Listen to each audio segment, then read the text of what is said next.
که غواړې ژوند دې بدل کړي یوه خبره درته د ورورۍ کوم باور وکړئ له زړه نه یې درته کوم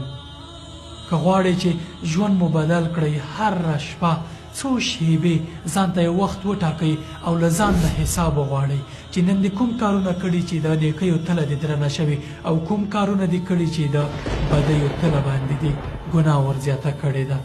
که تاسې همیشه له ځان سره حساب کتاب وکړئ نیکي او بدي مو پرتله کړئ باور وکړئ له دنیا به په پاک حساب باندې الله پاک ته ورځئ او د الله تعالی په مقابل کې به داسې درېږئ چې